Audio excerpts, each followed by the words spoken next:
Happy 1 Million Cups Wednesday. Welcome to 1 Million Cups Bismarck and Mandan 2020. We're really excited to see everybody. Kind of missed a lot of you, but Nate isn't here, right?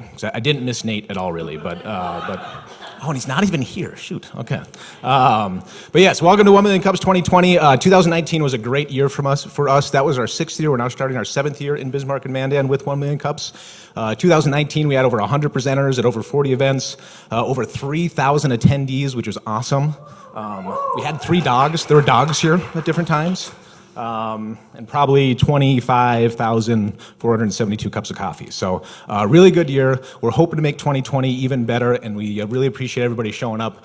We need you to keep showing up to make this an even better year for 1 Million Cups in Bismarck and Mandan. So, but how many first-timers here? How many first-timers at 1 Million Cups? Awesome. Welcome. Good to see you. A good place to start at 1 Million Cups is downloading the app. So if you look on your Google Play Store or iTunes, you can find the 1 Million Cups app, download it, check in.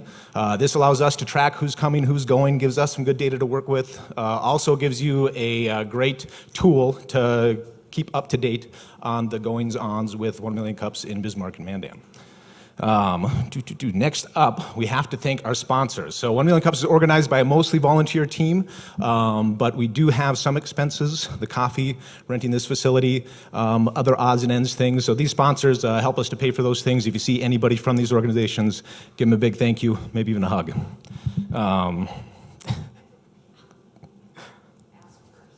Yes, sorry, healthy boundaries. It's good. Okay, so what is 1 Million Cups? Why do we do this? So 1 Million Cups is a free weekly program that gives a entrepreneur, could be a nonprofit founder, people just doing interesting things, a chance to get up on stage, tell their story, and talk about what their challenges are. So my name's Tyler. I should have introduced myself. I didn't do that. I'm Tyler DeMars, by the way. Thank you. I'm with CTB in town. We're an entrepreneurial support center. So we provide one-on-one business coaching to entrepreneurs. Kind of the value we provide falls really in 2 buckets. One is grounding entrepreneurs in a good process, so making sure their attention and energy is invested where it should be, when it should be, asking the right questions. And the other thing is connecting them to the right resources. That's probably over half the value we provide is just making the right connection for them, making the right introduction. So we're kind of doing the same thing here, just as a community. So we have an entrepreneur on stage, they tell their story, and then we do a little Q&A. We ask the audience to ask questions too. They can be inquisitive, they can be supportive, they can be critical, and then afterwards we do a little networking and hope to connect that entrepreneur to some people who can help them, give them the best chance to succeed. So it's a really nice program, and again, really excited that everybody's showing up for it. So I think we have some community announcements.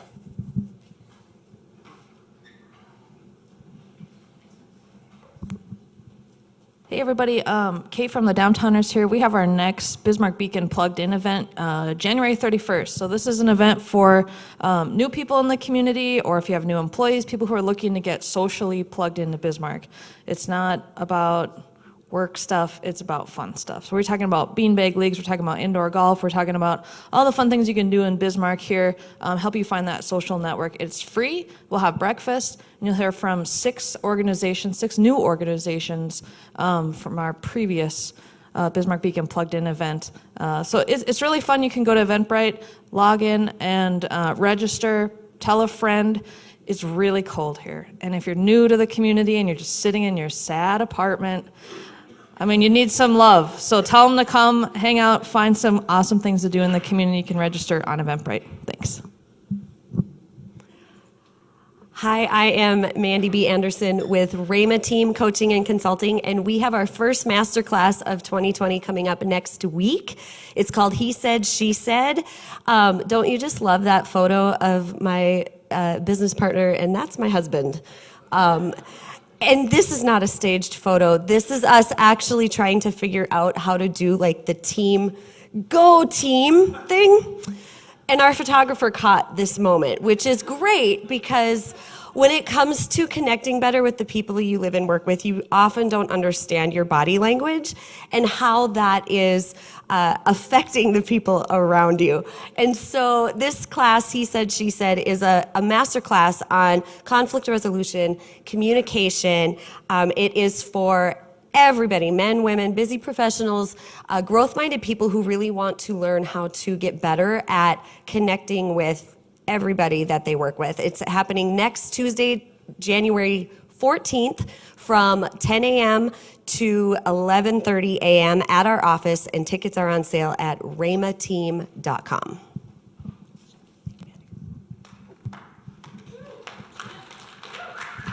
Hi, David from the Capitol Gallery, right around the corner, and I'm letting you know you're all invited tomorrow night, closing reception for the exhibition we've had for the past 3 months.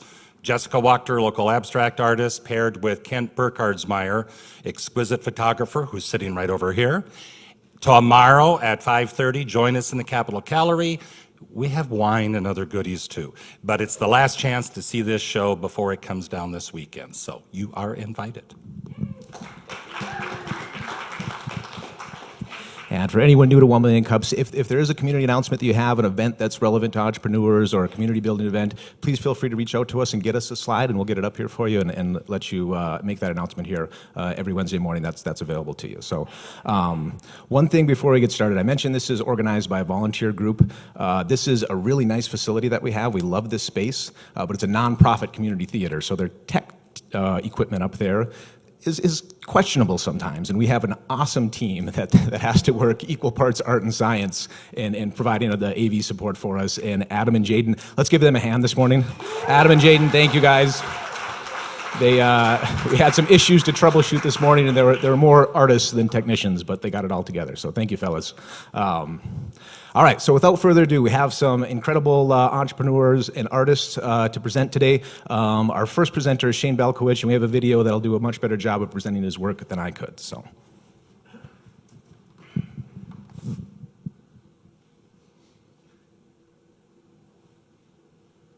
He's a madman. I mean that in the most loving way possible. I don't have a choice about this. This is not something that I can decide not to do. I have to do this. I want to do this. This is something that it's very, very important in my life.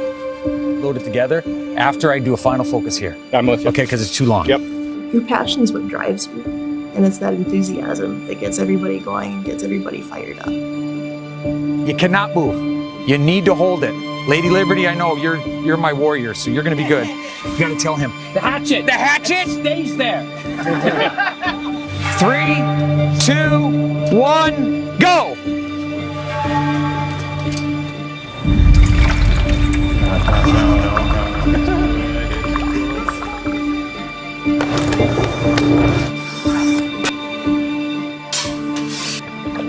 The spirit has these 4 components to it. Nagi. Nagi is my shadow. Nagi is my breath. Nagi is what I am in my dream. Nagi is my reflection. I liked people. I like portraits. I wanted to have eyes in the frame. It's a really good spot for your eyes.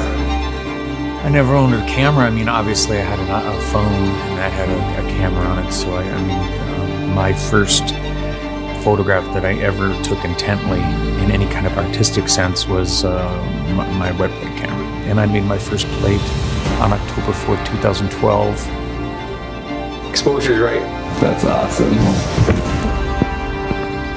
I have this romantic idea, and this could be 200 years long after I'm gone, for that split instance, that our names are mentioned, that 10 seconds that we took all that time capturing.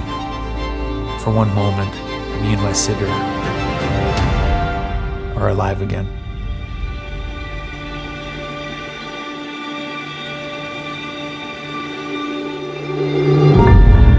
Blink for me. 3, 2, 1, go. 1, 2, 3, 4, 5, 6, 7, 8, 9. All right, ladies and gentlemen, let's give a warm 1 Million Cups welcome to Shane Balkowitsch.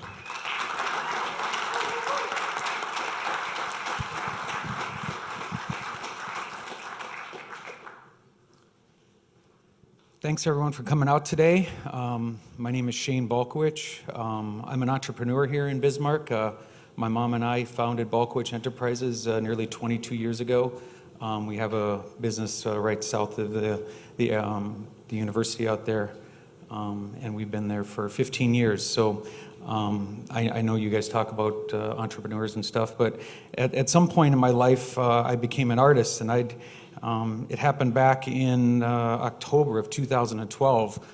I had never owned a camera before, and I was working long hours out at the office, being the CEO, and I think I was looking for an escape, and this escape came to me. I saw this portrait online, and it wasn't a very good portrait, but there was something about this portrait that drew me in, and I asked the photographer what was that, and he explained to me, well, that's a wet plate photograph.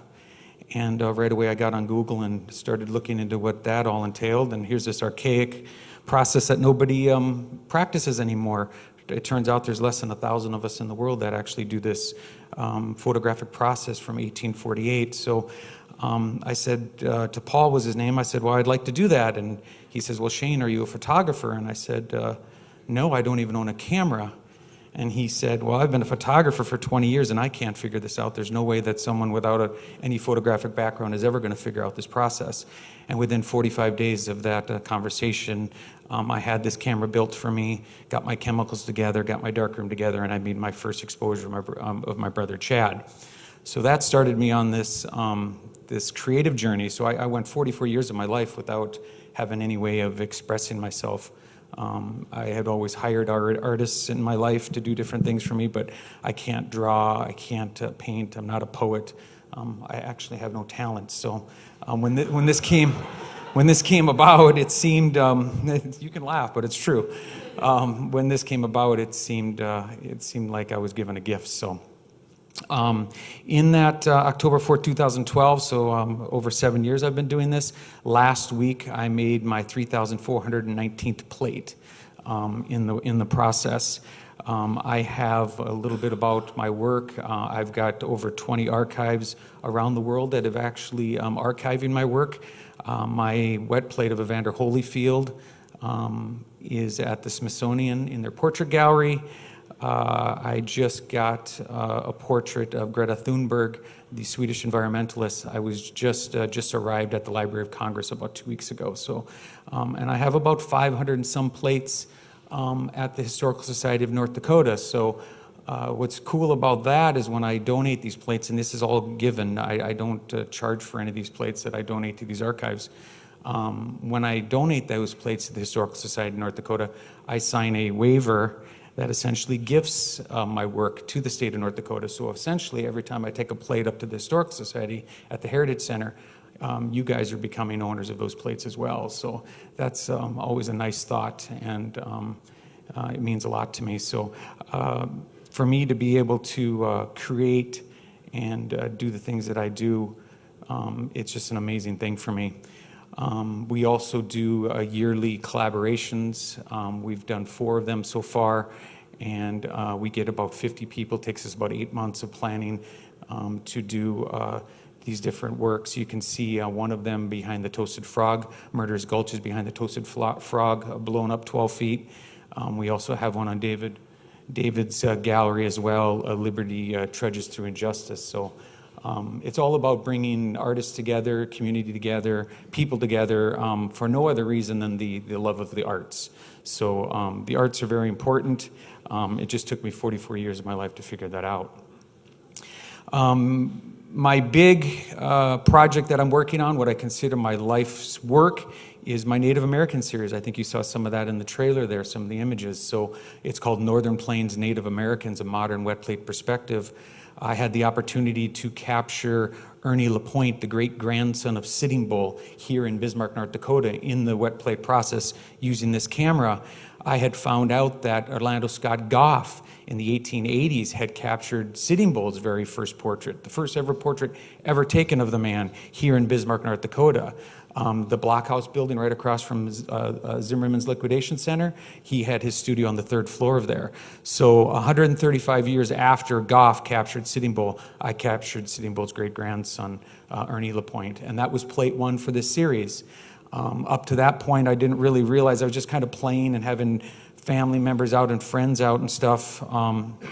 But at that point, it occurred to me that there's real history here, that history isn't always something that happened back in the 1800s or the early 1900s, that we're making history today.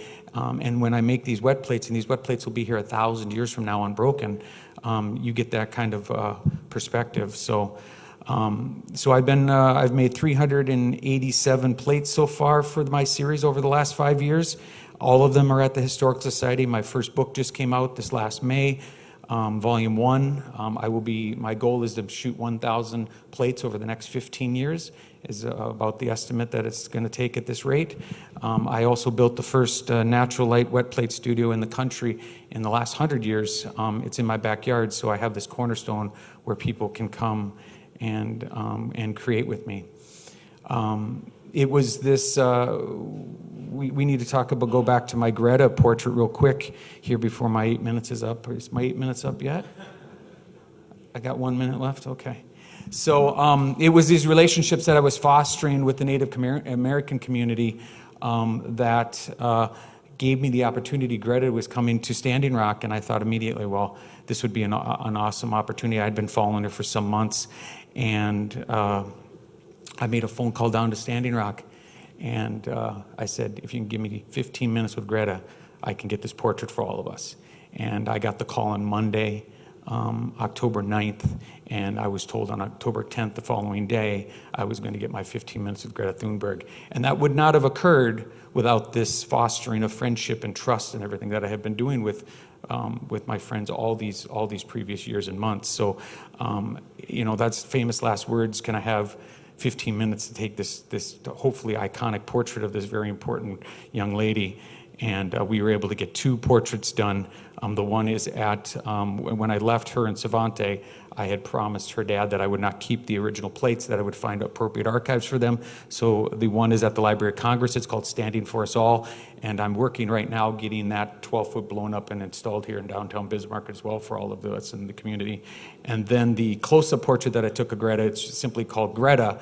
I was able to get that to the Nordiska Museum in Sweden. So I feel like I did okay with my promise to her parents. So it's amazing to be able to stand here in front of all of you. It's not expected. It was nothing that this was ever planned, but it's been a huge honor, and we're here today to talk about this documentary. It's called Balkowitsch. I don't know where they came up with the name for that documentary. I mean, that's just a silly name, but here's my little chime going off. 8 minutes is up.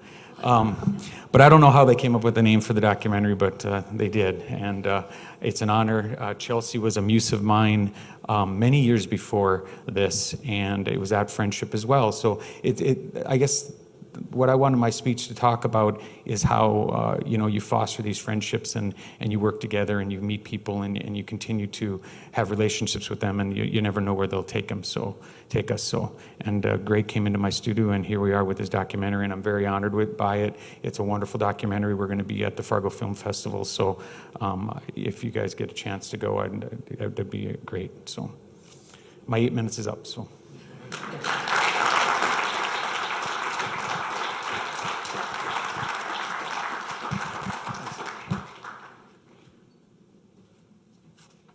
Entire ecosystems are collapsing. We are in the beginning of a mass extinction, and all you can talk about is money and fairy tales of eternal economic growth. How dare you! Climate change protests happening right now in Lower Manhattan. This is video from Chapter 4 showing the massive crowd marching from Foley Square near the courthouses. Also down there, activist Greta Thunberg, who recently sailed to Manhattan to drive home her point. 16-year-old Swedish climate activist Greta Thunberg visited environmental activist Takata Ironeyes in Standing Rock, North Dakota yesterday. Greta's message has stirred up controversy around the world, but Tuesday's crowd admired her for taking a firm stand. We're going to try to capture your picture in silver, okay? This plate will last for a very long time. Okay? I like the fact that she seems to be standing alone. Like there's nobody else in the frame. It's just her. What are you looking at? I'm looking at, I don't know what it is, but it's... You know what it is. As long as you know what it is, that's where you're going to stay. And that's kind of where she's kind of been a lot of this journey. She's been standing alone, and even to this day, she's still, there's a lot of people that don't believe her message, and she's still standing alone. Look at me here. Should I have the hair? Yeah, you can bring your hair down. She seems to be fine with that. Okay, Greta, give me 2 seconds. I'll have your second plate taken. I got my spot over here for you, young lady. Who knows when you're going to get your next wet plate taken, so we have to have you take the full experience. Yeah, I just got to rinse really good.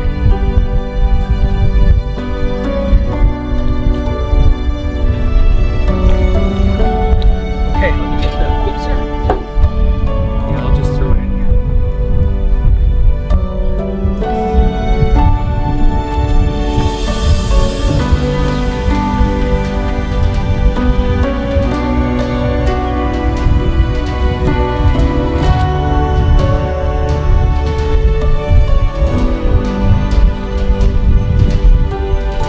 Look at that, Greta. Wow.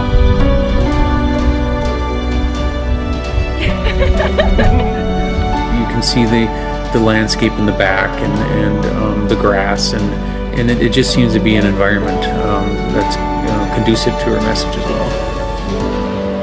I don't have a choice on what I'm doing. This just seems to be falling in my lap. The trust that I've had with my Native American friends has been fabulous, and I just I consider that work my life's mission. So Greta just comes along and identifies them as being on the forefront years ago with the Dakota Access Pipeline and everything else. She knows that these are allies of her, and that I believe that's why she came to Standing Rock, and it was nice to see.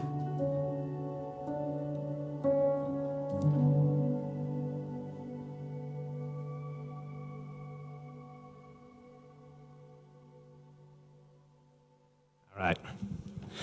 So the videos we saw, both the trailer to Balkowitsch and that video, was produced by a startup film production company called Her, Him, and the Fellas. So Her, Him, and the Fellas was founded by Greg DeSaye and Chelsey Ciavarella. Saying that right, Chelsey? Yeah. Okay. So they're a startup film company. They went into this looking at a 3 to 5 minute web series type video, just a real short doc. And as the ripple effects of Shane work and the content that we're getting, they realized there was a lot more there. Eventually it turned into a full-length feature documentary that premiered at the North Dakota Human Rights Festival on November 2nd, and they were recently accepted into the Fargo Film Fest and won honorable mention in their category. So they're now going to join us, talk a little bit about their story and some of the entrepreneurial challenges that they have with documentary filmmaking. So please welcome to the stage Greg DeSaye and Chelsey Ciavarella. Thanks, buddy.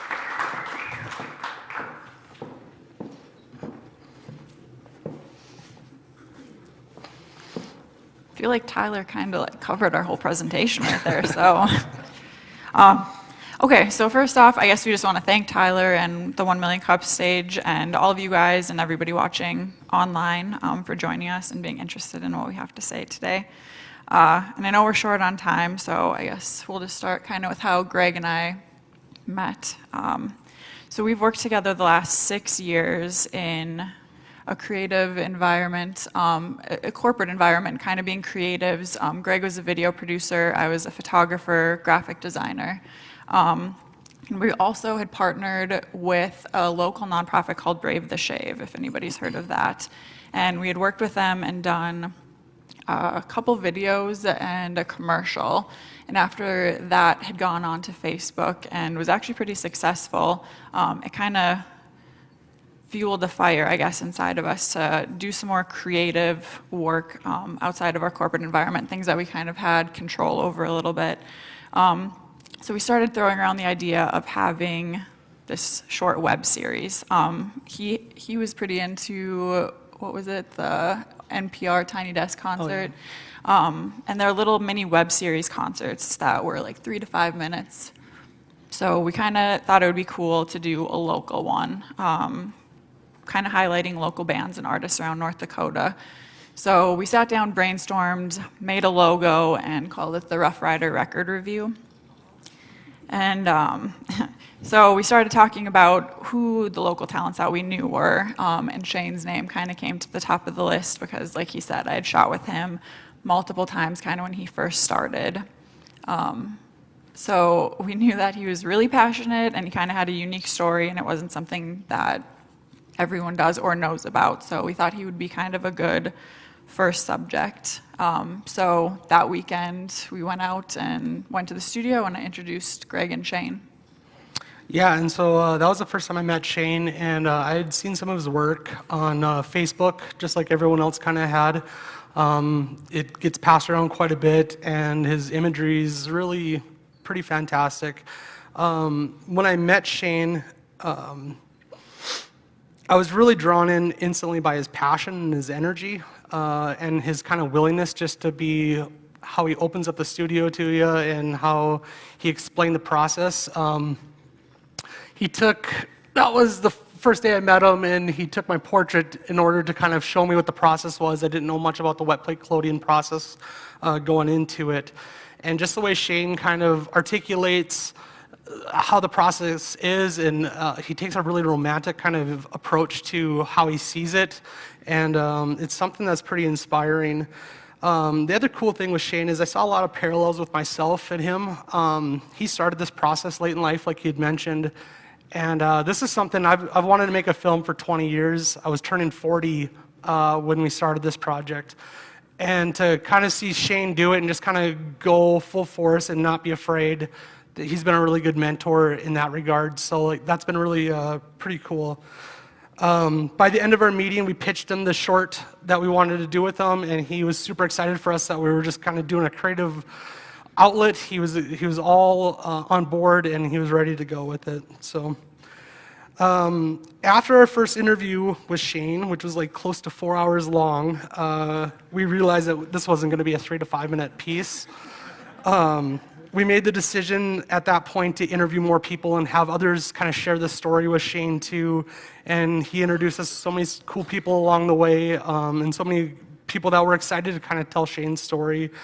And every time we would meet with him, there was always something bigger that was coming. It was always like, hey, I got something cool coming in a couple weeks. You should be a part of it. I think it'd be great for the film. And we were always on board with that.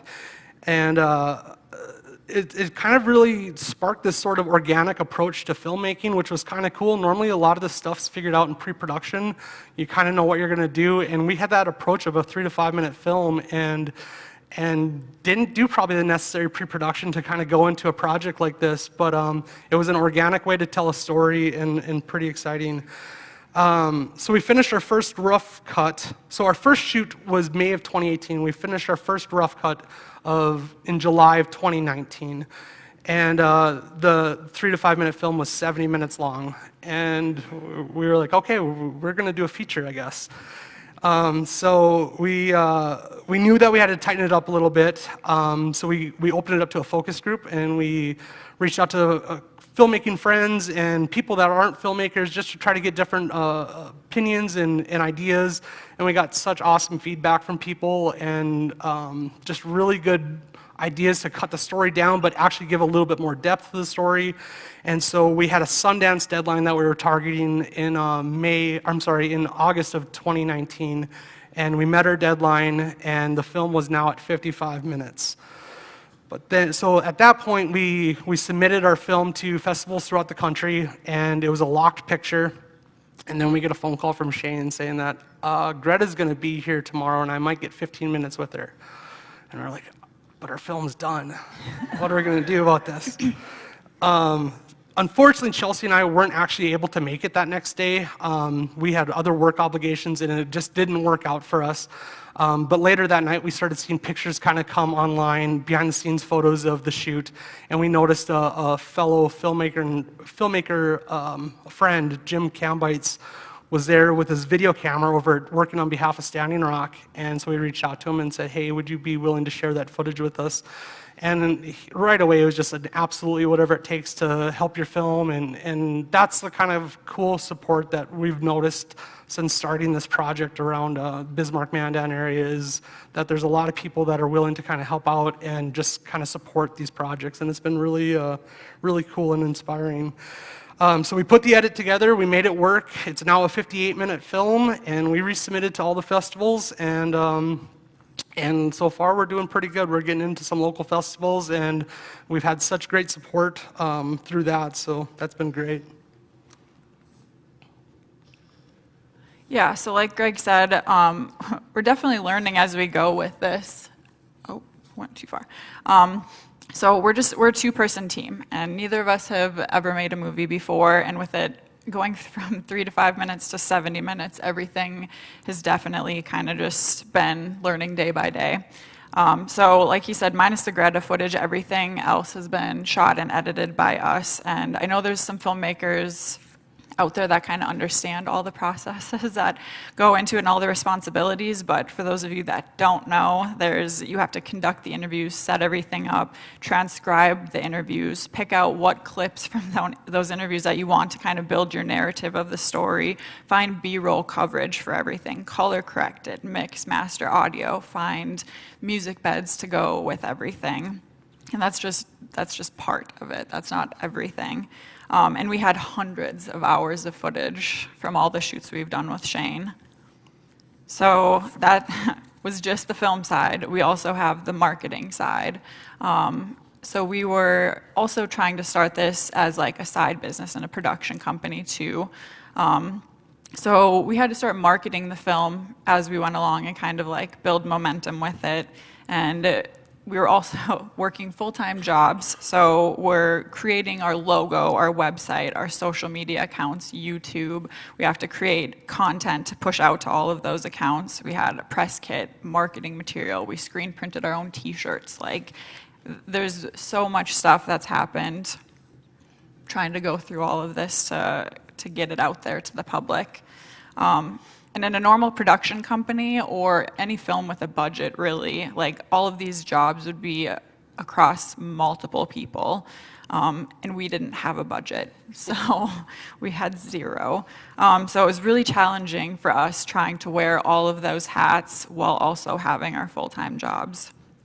We really had to learn too how to market the film and kind of how to make those contacts. Because we've never done that before, but thankful that Shane has such a strong network, and he really helped make all of those connections for us and put us in touch with like a lot of the right people. And so one cool connection that we made was Sean Kaufman, and Tyler kind of touched on this with the North Dakota Human Rights Film Festival. We'd actually met him at one of Shane's shoots in Moorhead for one of his exhibits. And we kind of kept in contact with him over the past year, and then he had reached out and invited us to premiere at the North Dakota Human Rights Film Festival in Bismarck, and that was in November, and it was really successful. We had an almost like sold out crowd and standing ovation, so it was pretty cool. And we've had a handful of other really cool opportunities too. We've done podcasts, radio interviews, articles, and presentations. So yeah, we're really thankful for all the support that we've got from the community. This summer we're going to be done with the film festival circuit, and our plan now is to then figure out how we're going to distribute this. And that's something we don't know much about either, but we've done our best so far to just kind of learn as we go. It's pretty clear, I'm sure, to most people in the room how much the industry's changed over the last 10 to 15 years. After Netflix started pushing out DVDs in the mail, the industry's kind of completely, it's completely different. And it's made the independent producer, it's given us more opportunities, I think. The equipment is more affordable, it's better. It allows for smaller teams to take on bigger projects. But it's also a flooded, saturated market right now where it's hard to get noticed and it's hard to get your films placed at festivals because the competition is so stiff. And that's something that we're trying to kind of work through. We're finding through that our research that independent films like ours work best when they're focused towards a niche market. And so luckily, without really knowing that up front, ours kind of is doing that. And so it's going to be up to us to find our audience and find our market once we decide to distribute this thing. We are going to take the approach to self-distribute, and it gives us a couple opportunities to figure out what we want to do. One of the routes that we could take, and probably the route that we'll initially take, will be it'll be on Amazon. Amazon is a pretty cool platform in the sense that it doesn't have any upfront fees. You have to meet certain requirements with your film, which I think we should be able to meet, and then you upload it yourself, you create all that yourself, and they take a 50% cut, which is a pretty fair cut, and you can set your own prices to buy or rent the film. And then the other approach that we could take, and I hope that we get there, I don't know if we will right out of the gates, but would be to hire an aggregator. And then if we do that, then it will be on iTunes, which is kind of the biggest market out there right now for us. But there's an upfront fee of $2,500, which is a little bit of risk. But at the same time, you have the ability to really have this film in front of millions of eyeballs, but it's still up to you to really market it and find that target. So we're going to have to figure some of that out. To have any real success with the film, it'd be cool to find some sort of an investor, a partner alongside of us where we could have a little bit of marketing dollars. I think we're getting pretty good at figuring out how to find our market, but it takes dollars to kind of reach them. So that's something we're going to have to figure out. But there's also creative ways that you can do it to kind of get in there through the back door, and that might be our approach too. It might be a little bit of a combination of both. So our goal with this project is just to push it as far as we can and get as many people to find out about Shane and learn about him, because I think his story is inspiring. And it's a real honor to be here, Tyler. So thanks for having us, and we'll be happy to answer any kind of questions that you guys might have. So that's it. All right. Cool. Shane, why don't you come join us again, too? All right, so we have Evan as a mic runner. So if you have a question, please... We'll scoot down.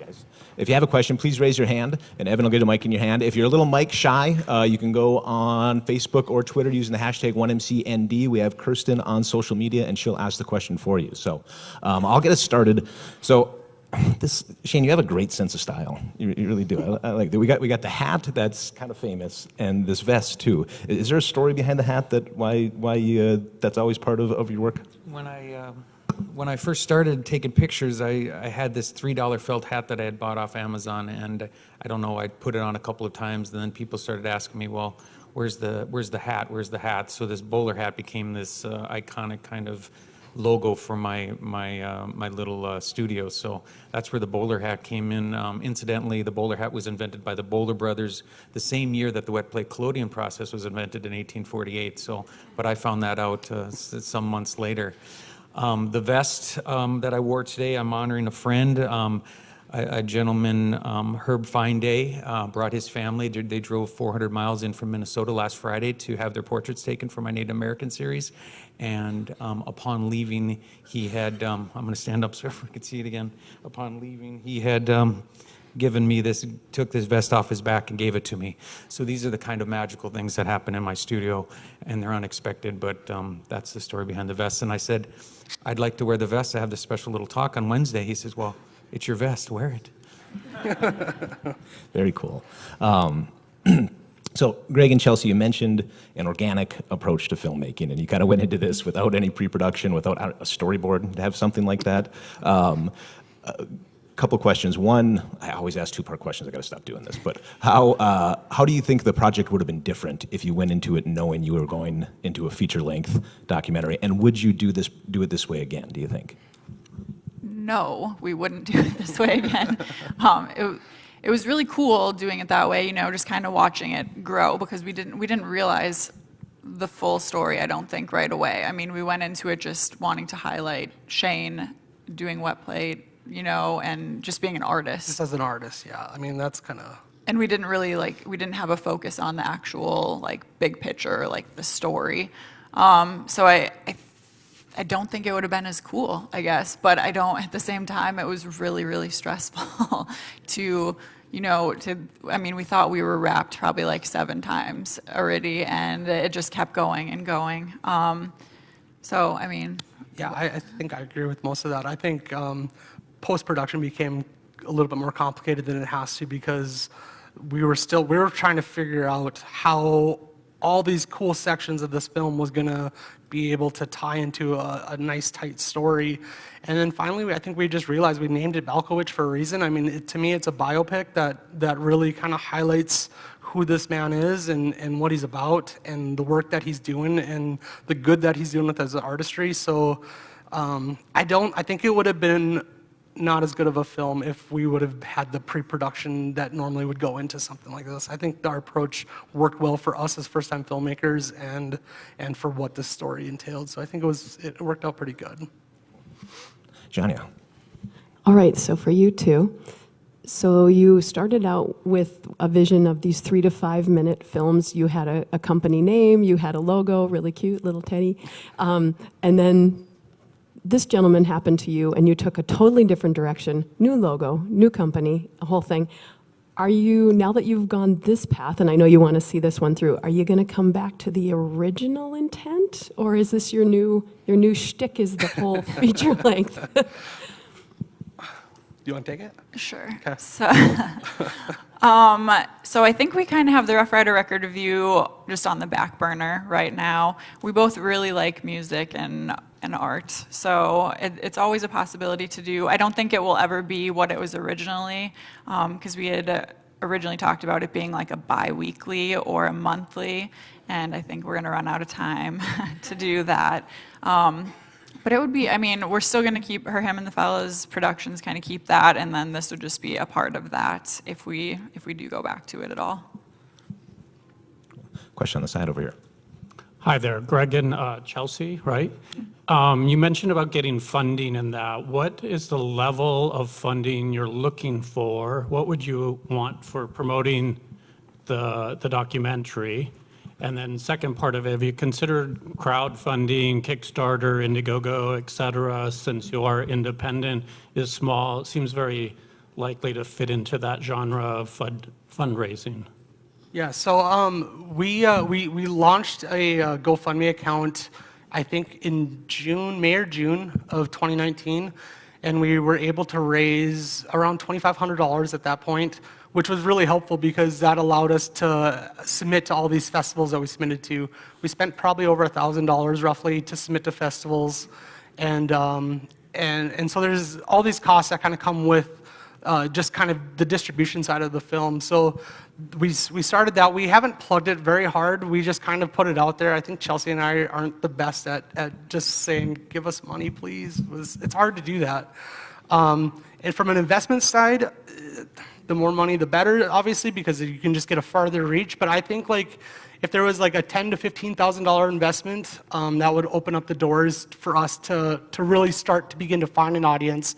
And then with that money, hopefully the return of investment with this distribution of the film, maybe we could continue to slowly grow and expand our reach. So I think it's a small investment. I don't think it's a major investment, but if it was a bigger investment, it's just the more advertising dollars that you can put in to point people to go find that film. So, but I think 10 to 15 probably would be in that range.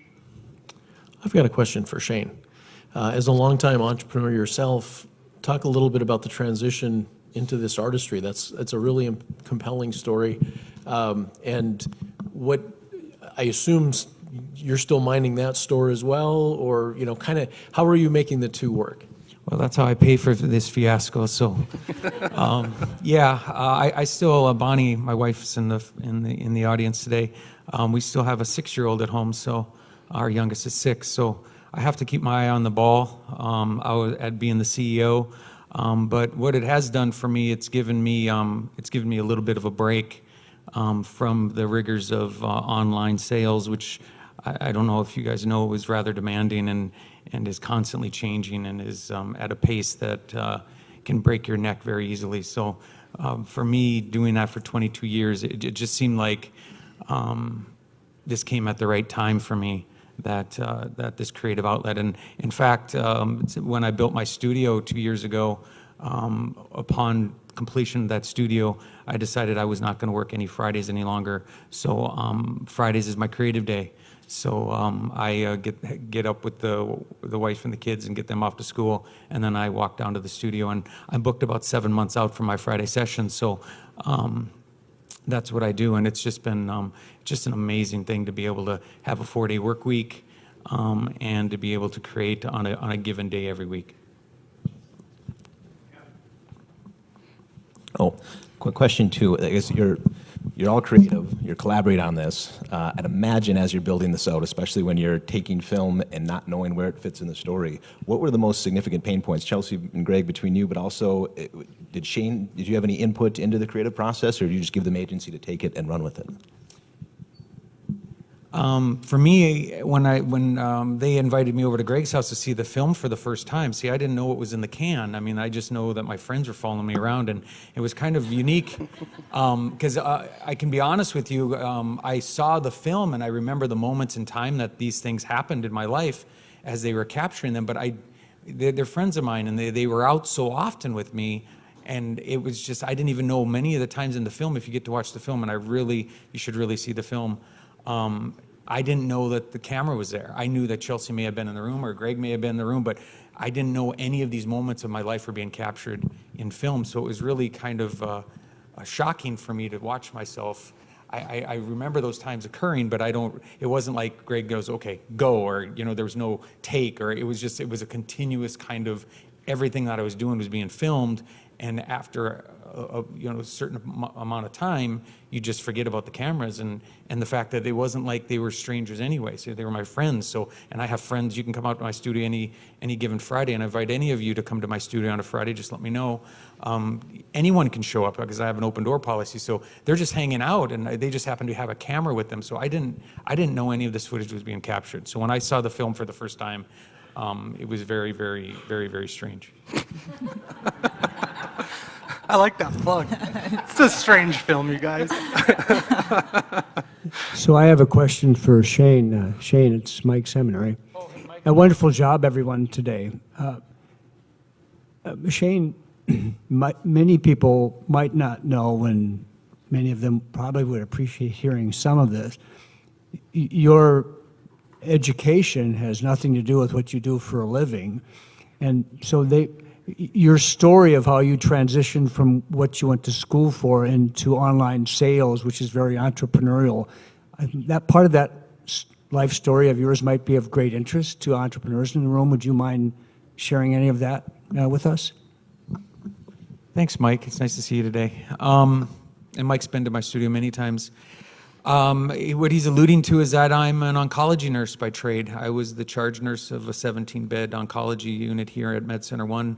I've been off the floor for 14 years championing my corporation. But so how does this registered nurse become a business person? And then how does this business person become this artist? And the answer is I have no idea.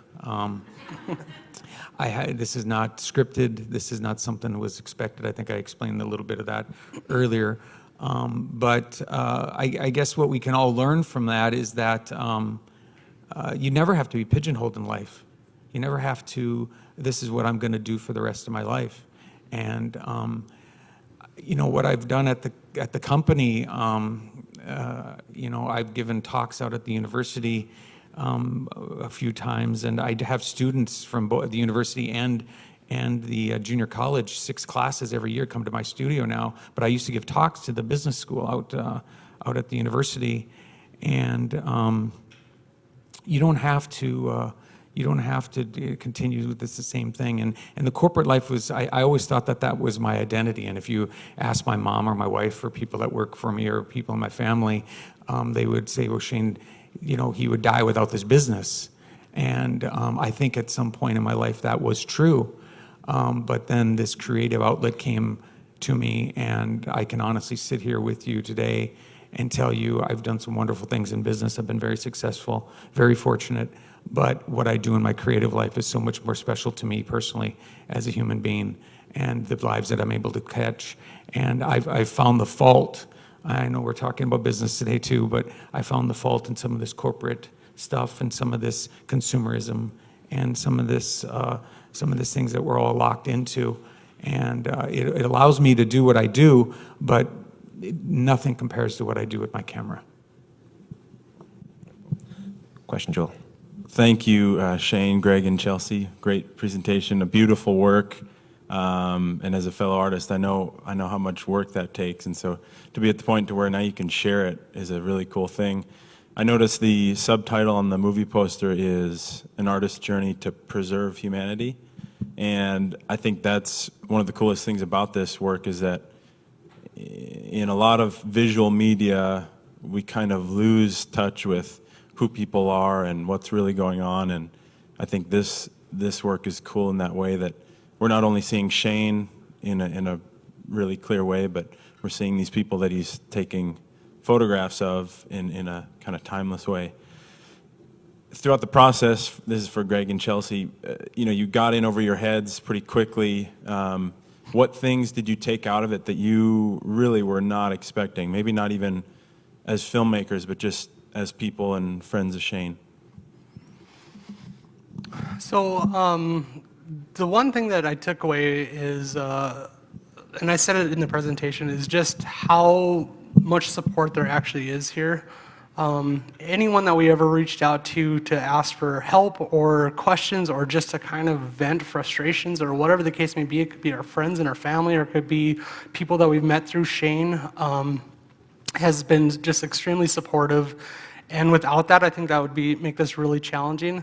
The other thing that we found out is we can make a feature-length film as a two-person operation, and that's pretty cool. And we're putting our infrastructure in place now to be able to do more of this a little bit more efficiently and maybe with a better understanding and idea of maybe what are a better road to kind of get from A to Z. So that's pretty exciting for us, I think. Anything? Nope. She's like, no. Good.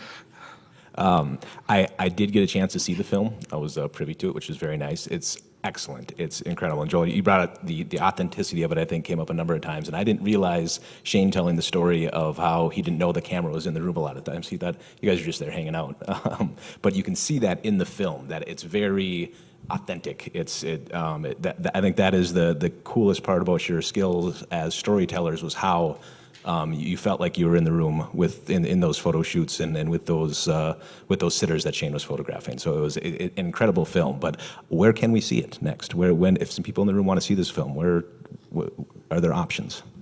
So the next place, since we're in the festival circuit, we can't publicly show it anywhere, but it will be showing in Fargo.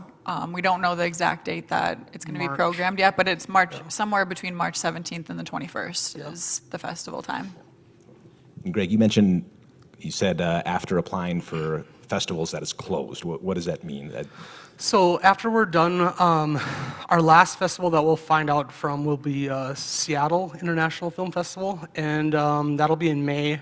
And once we either are accepted or rejected from that festival, that's when we'll start our distribution, and that's where you can find it like on Amazon and hopefully other places like iTunes. And the one thing I didn't mention in the presentation is through that aggregator approach, it also gives independent filmmakers the ability to pitch your film to places like Netflix and Hulu, and to be able to get on a channel like that would be pretty amazing. So we'll see what happens, but for sure Amazon, and we're hoping like the summer of 2020, so at some point. And is that typical in terms of a revenue strategy for an independent film, that you go make the film, go put the time into it, go make the investment yourself, and then monetize it afterwards? Yeah, it always was you go to the film festivals and then you find distribution there. And that still is a road for many films.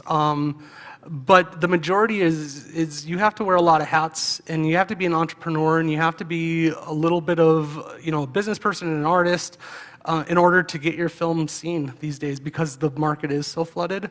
So it's going to be really up to us to kind of do as good of a job as we can to get it out there. Awesome. Yeah, I would encourage everybody in the room, follow her, him, and the fellas on your social media channels. You'll see opportunities to see this film. It's an incredible film. Shane's story is incredible. If you have the opportunity, I'd highly recommend that you see it. But I think we're ready for our last question, and I'll hand it over to Evan. All right. Well, thanks to the three of you for being here today and for sharing the story and this incredible journey that you've been on together. The last question we like to ask is, what can we in the Bismarck-Mandan 1 Million Cups community do to support each of you in these businesses and this mission that you're on? Start, Shane. Go ahead. I've said it from the beginning. For me, this is about their work. I know the film is about me, but this is their work. My work is wet plate, and they're artists themselves. So I would just appreciate if anyone would support them and what they're doing. If you see them doing posts and follow their pages, and I do myself also try to promote them the best I can. But just to share that and try to let people in Fargo know about the upcoming film, and that it would be something, if you guys can't get there, you can have people that you may know in Fargo attend. That's all I'm asking, is just to support these two, because this is more about them than about myself. So I think for us, we're trying to figure out what's next for us in regards to projects. So if anyone has good story ideas, projects, that they'd want to share with us, that would be really beneficial to us. The support, I feel like the support is already there. I know I talked a little bit about investment opportunities. If anyone is interested in having a cup of coffee and talking and learning more about where we want to go with stuff, and we'd be totally excited and happy to do anything like that. So I guess that's kind of what I would say. Anything that you want to add? Yeah, I mean, that's mainly what I was going to say, is just the ideas, because I mean, that's what we're trying to do, is tell stories, but we don't know about them, so we need an outlet. Awesome, awesome. Let's hear it for Shane, Greg, and Chelsey. Thank you. All right, well, that is our morning together. We'll be back next week with Unisteam, which is a banya. It's a Russian steam house business concept. That'll be kind of interesting next week. If anybody in the room is interested in presenting at 1 Million Cups, please go to 1millioncups.com and click on the Apply to Present. Also, we are looking for random acts of art this week or this year. So we do them occasionally. We'd like to do more of them. So any musicians, saxophone players, Joel? If you're a comedian, you could do a quick bit on stage to open us up. Please reach out to us and let us know. Also, Shane brought some prints, some signed prints that are out by the coffee that are free for the taking. So please, if you're interested in Shane's work, and we all are, grab one of those on the way out. He was very generous with getting those signed and offering those to us this morning. So that's all we got. Have a great rest of the week. Cool. Thanks, you guys.